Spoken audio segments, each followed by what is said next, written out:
అందరికీ నమస్కారం అండి. ఈరోజు శుక్రవారం కదా, పొద్దున్నే లేసి పనంతా కంప్లీట్ చేసుకొని చక్కగా దీపారాధనకైతే అన్ని రెడీ పెట్టినా. ఈ రోజు అయితే నేను కాదు, మా ఆయన దీపారాధన చేసుకున్నాడు. ఇక్కడైతే నేనైతే హార తీసుకున్నా.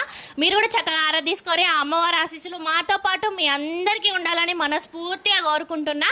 ఇక ఈ రోజు అయితే మా ఆయన డ్యూటీకి వెళ్తాడు కదా, అందుకని చెప్పేసి అయితే ఇక పప్పు చారు అయితే చేసిన. అమ్మ పంపింది అయితే మామిడికాయ పచ్చడి ఉంది. ఈ రోజు అయితే ఇక దాన్ని చక్కగా టేస్ట్ చేయాలి ఎట్లుంటుందో. ముద్దపప్పు చారు ఆవకాయ పచ్చడి సూపర్ కాంబినేషన్ అండి. మీలో ఎంతమందికి ఇష్టమో తప్పకుండా కామెంట్ బాక్స్ లో కామెంట్ చేయడం అస్సలు మర్చిపోకండి. మా పెళ్ళై 10 సంవత్సరాలు అవుతుంది కానీ ఇప్పటి వరకు నేను ఎప్పుడు పచ్చళ్ళు పెట్టలే. ఎప్పుడైనా అమ్మే పంపుతుంది అన్ని పచ్చళ్ళు. ఇక టమాటా పచ్చడి కూడా మొన్న పంపించేసింది. ఇక ఈసారి అయితే మామిడికాయ పచ్చడి కూడా పంపింది. ఇక పచ్చడి ఎప్పుడెప్పుడు తిందామా అని ఉన్నది నాకైతే. ఇక ఈరోజు అయితే పప్పు చారు చేసిన చక్కగా. మా ఆయన కూడా పచ్చడి అంటే చాలా ఇష్టం పప్పు చారులను అయితే. ఇక నేనైతే ఇట్లా పప్పు చారు అయితే పోసుకొని అస్సలకే. ముద్దపప్పును ఆవకాయ పచ్చడి అయితే సూపర్ కాంబినేషన్ కదా, నాకైతే చాలా ఇష్టం. ఇట్లా నాలెక్క ఎవరైనా మీరు కూడా ఉన్నారా? తప్పకుండా కామెంట్ బాక్స్ లో కామెంట్ చేయడం అస్సలు మర్చిపోకండి. వీడియో